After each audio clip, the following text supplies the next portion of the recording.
Welcome to In Focus with Eden Lane.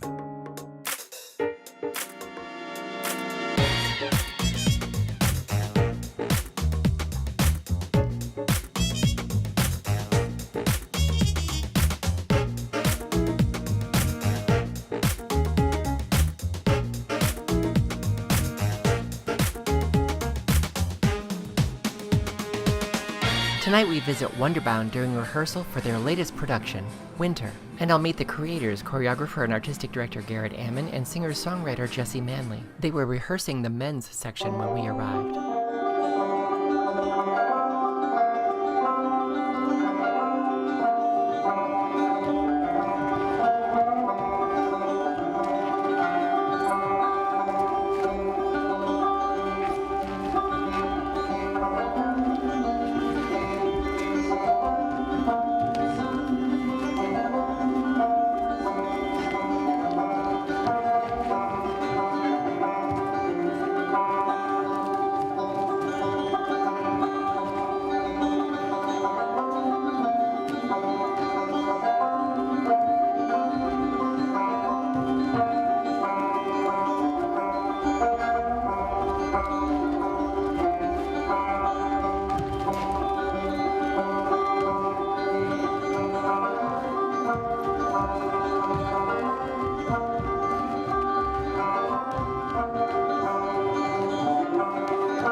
During the break in rehearsal, I sat down with the creative team for Winter, singer-songwriter Jesse Manley, and the artistic director and choreographer Garrett Ammon.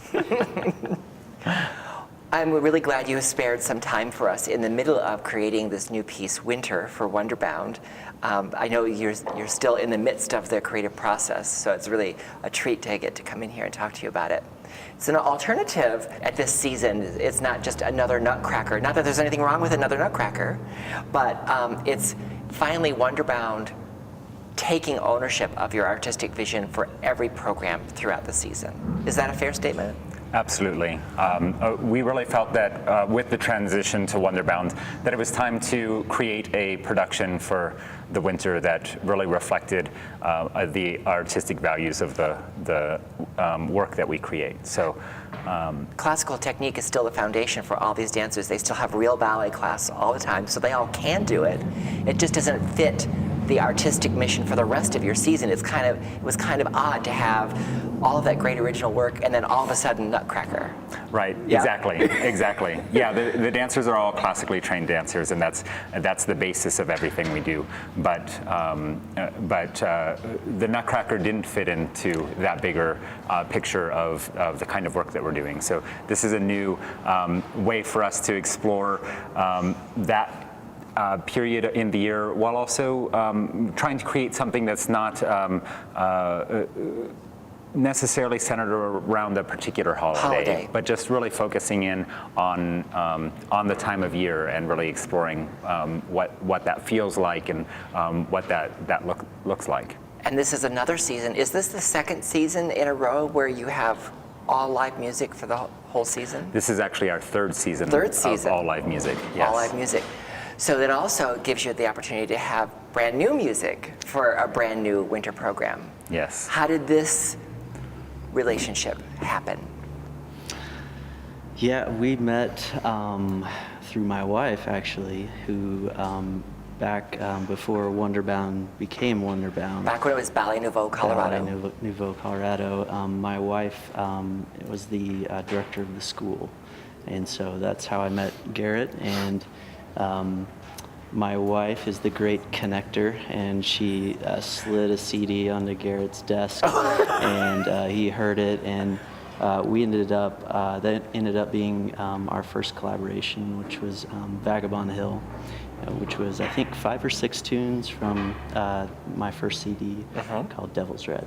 So. That was not last season, that was the season before that you did that? That was 3 or 4 seasons ago, actually. Yeah. And so now you're getting to create Winter together. So it's music that you're writing specifically for the company, not you choreographing to music he had already written for another purpose. Exactly. That's a very different kind of relationship that can be an exciting challenge, but it can be a little scary to have to create something completely new like that. Yeah, it is. It's definitely more work on my end for sure, but it's been a huge growth experience for me. We had an opportunity to work on another production, a Gothic folk tale, in which I did the same thing, and so that was kind of my first experience. That was the first time you wrote music specifically for the dance. Exactly. Yep. So understanding a concept and then kind of thinking about what music would fit, writing the music all around that concept. And it definitely pushed me out of my little comfortable space that I was in before in a very fantastic way. It was great. When you talk to musicians or a songwriting team, it's always which comes first, the music or the lyrics. So since we're talking about music for dance, what comes first, the combination or the movement? Well, I think the first thing that comes is a lot of conversation. For sure. So we've been talking for quite a while about this project, and really just sharing a lot of ideas about whether it be just different our own perceptions of winter. We've ended up talking a lot about the kind of the extremes of winter. What are those extremes? Well, I think starting with the extreme cold outside in the winter and the extreme warmth inside, say by the fire. And then there's the extreme darkness of the long winter nights, and then the brightness of the sun on the snow. Then there's the extremes of taste, when you, especially traditionally in winter, you would be eating a lot of dried foods, a lot of cured foods, things that have been preserved in various ways. So the tastes are more intense. The pumpkin lattes. Pumpkin lattes, right? But those things become part of our memory of winter, and those are the things that we really wanted to kind of explore. And I think there's also these ideas of the vastness and loneliness of the outdoors with the dampening of the sound and from the snow, and then the idea that we come together and huddle together and exist together in closer connections. Sometimes with celebrations. Exactly, and so we live in closer quarters during the winter, and those extremes are also interesting. So that's kind of where we started the conversation. How does that inform the way you begin writing a piece of music, that kind of conversation?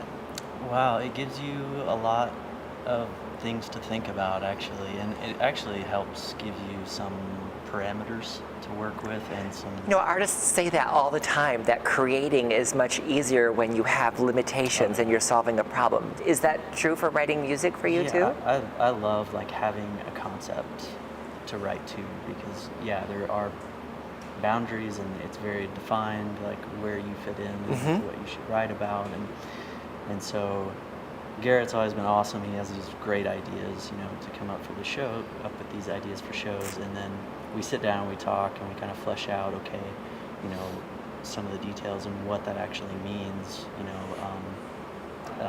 if you start diving into that concept more. And so, it helps a lot in writing the music. When you're creating together in this way, is it important that what the difference in light or the difference in temperature and the gathering together, is it important that it means the same thing to the both of you, or does that not matter? I found that that's actually the beauty of it, is that those preliminary conversations are just big, broad strokes, broad ideas that we're using as a jumping off point, but Jesse starts writing after that. And so with this project, we didn't even have the concept of, I didn't have the narrative thread of what I was going to create choreographically yet when he was already writing music.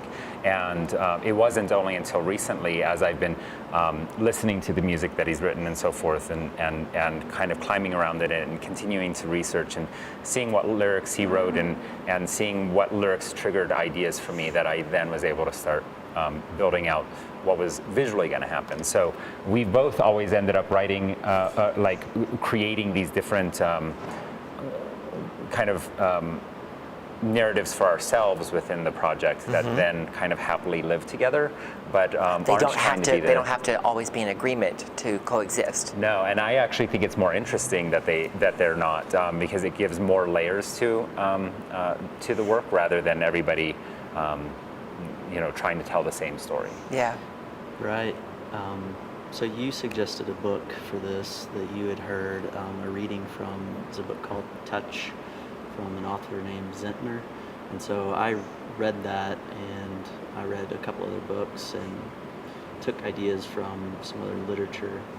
And that kind of informed the lyrics in many ways, and maybe some of the choices with music. And then, I don't tell Garrett typically what a song means or what I was writing to in a certain passage, and I think that's awesome because he's able to look at the lyrics kind of as a blank slate and just be like, okay, what does this mean to me? And it's something, usually it's a different interpretation than what mine was when I was writing it, and so it does add some complexity and some layers to it. Has there been a big surprise in that way for you that has come up yet? I think it's always interesting because just to see, what what his interpretation is of what the lyrics are, and it's usually very different. So it is surprising in a very good way. Since you're still creating both the movement and the music, is there room for a back and forth at this point still to say, I need more measures here because I haven't finished out this, or is there room for that kind of back and forth still? Yes, and we're still in that process. So there's one song that we're still working out what length it's going to be and what it's going to sound like, and Jesse will actually get a chance to see some of that today, so he starts to get a sense of where we're heading with it. And then there's definitely going to be some transitions and so forth that we have to work out. And depending on how it continues to build, I might end up going and asking him to play with a couple different things here and there. I don't usually I try to avoid asking for any dramatic adjustments. I need 16 more bars here. You're not going to ask for that. Right. Well, but the great thing is that when I have asked for that, they've been very happy to do so. So that's what I was going to say. I have the luxury of having an amazing band, and so they're all really talented individuals who are able to improvise, and they're all very creative on their own as well. So that helps me a lot. They're able to coming to support me. rehearsal. How is that impacting your ongoing writing when you're seeing what it is the dancers are creating? It helps with a lot of structure and also some of the choices that are made, with how we arrange the tunes. So describe the tone or the style of music and what kind of story you're telling. We don't want to give away the story because we want to feel it new when we come to see, but give us a flavor of it. You want to start with the music? Oh, the music. That's always so hard, and it's hard for I feel like it's really hard for a musician to describe their own sound. I'm really bad at that because, and I think my sound takes influences from a lot of different genres too, so I don't feel like it fits as well within it's folk music or it's rock and roll or whatever. What kinds of instruments are we going to hear? Okay, we got an upright bass, a bass clarinet, and a clarinet and a flute player. We have a drummer. I play guitar and banjo, and we have a violin player. I think it's a That's 6 definitely pieces. an interesting mix Yeah. of sounds, of voices. Yeah. So I'm sure that really sparks you, because Yeah. that's an unusual sort of combination just to hear it.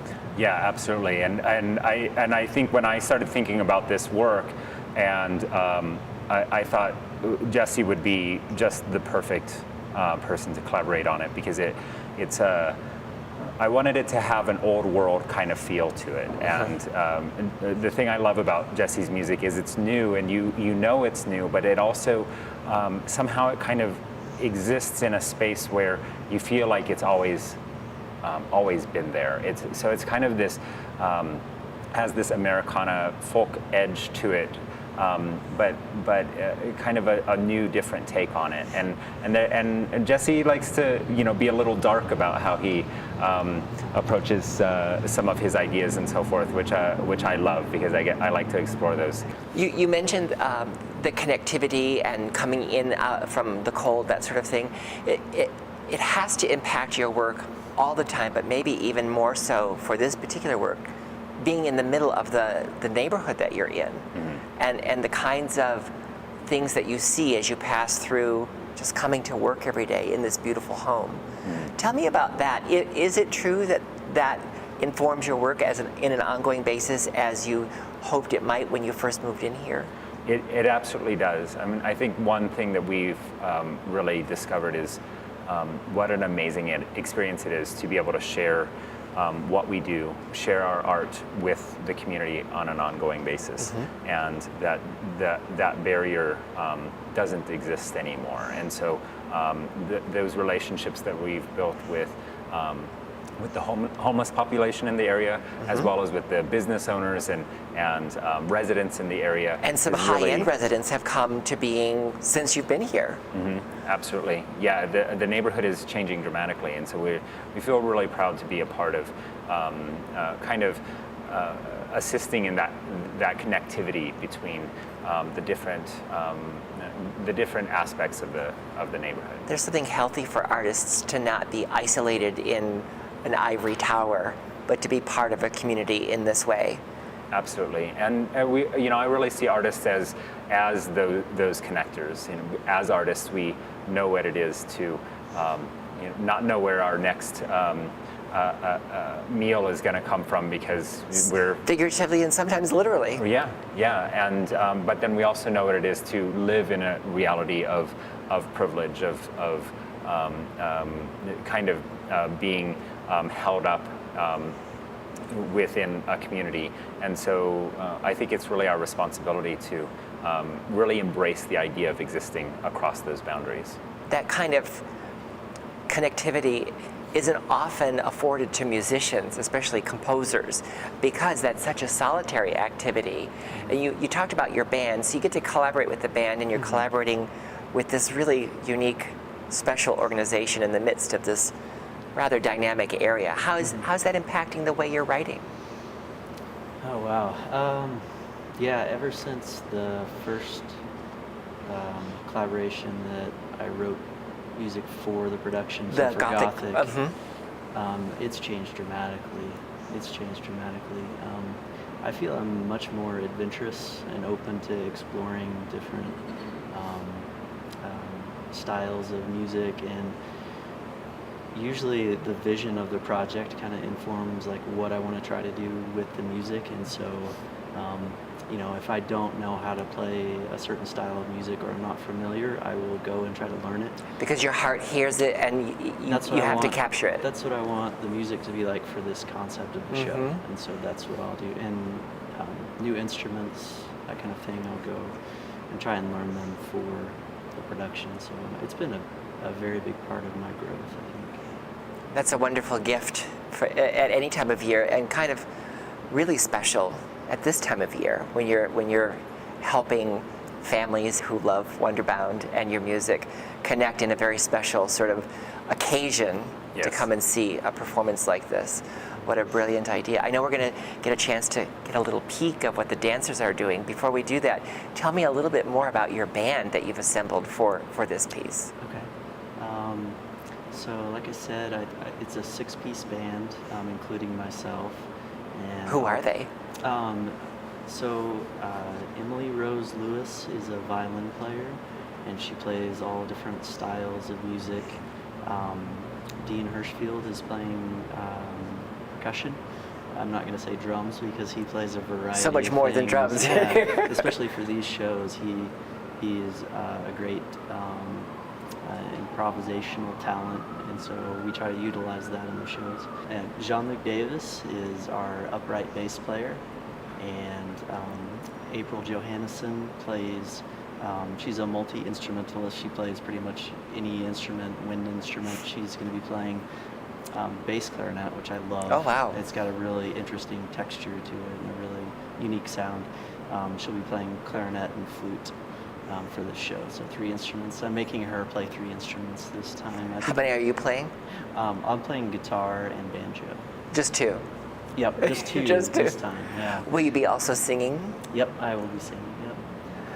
And Emily sings as well, and I feel like Ben Gallagher plays keys for us. He'll be playing piano. Oh, wow. So I think that's it. And it's important to note that we're getting to come into your home for this concert because the performances are all occurring right here in Junction Box, in your home at Yes. Junction Box. Yes, we're really excited about that, to see how we can transform the space. And we really wanted to create an intimate experience for the audience. So there's going to be audience interaction. There's going to be, the audience is going to be having wonderful little bites of food from several different restaurants in the area that are working with us on the project. We are scenting the entire show. So perfumist Michelle Rourke, who owns Voila Salon and Perfumery, Right in this neighborhood, just down the street from us, is working with us to curate the smell of the entire evening. I feel like this space is the perfect opportunity to do that. We have Christopher Collins, an amazing projection artist who is doing 3D mapping of the space. So, oh, wow. So that the dancing and the environment are able to evolve and change right there with us. So it's going to be a fully immersive sensory experience for the audience. So wow. And you always intended to also do performances here, but is this the first one that you're doing, a formal performance? Yeah, the space isn't really necessarily designed to be able to function as a full-on performance space. So you have to be selective about what you're going to do in it.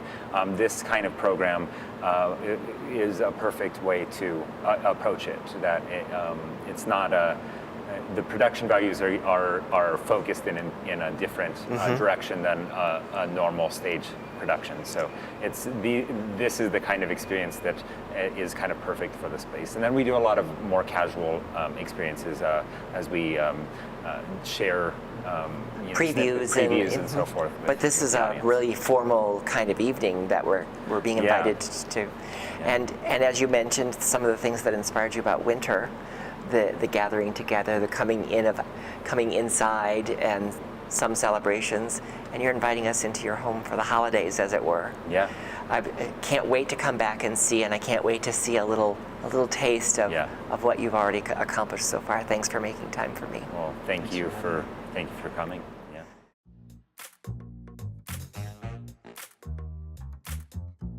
When the dancers came back to complete their full day of rehearsal, we were allowed to stay. Here's a brief look at another movement from Winter by Wonderbound.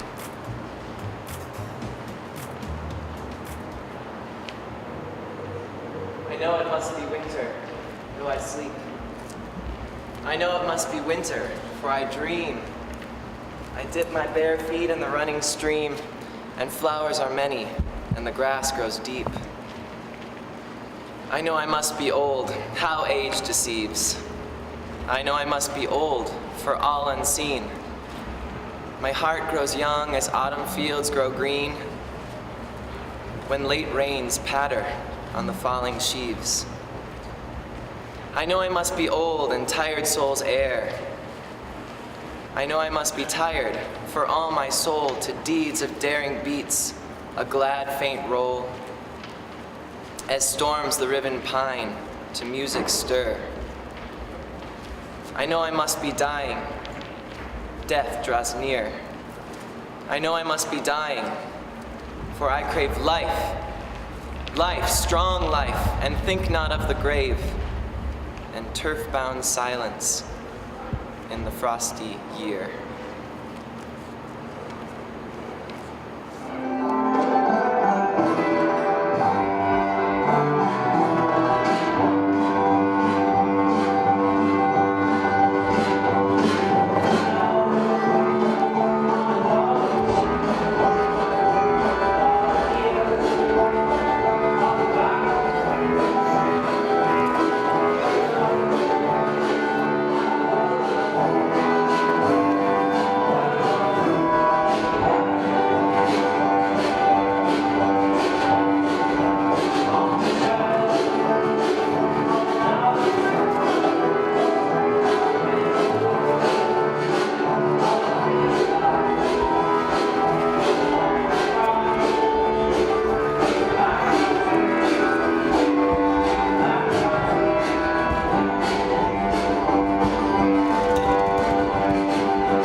Wonderbound presents Winter from December 10th through December 18th. Details are available online at wonderbound.com.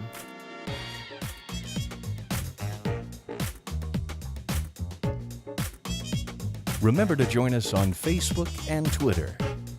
Thanks for watching. Good night.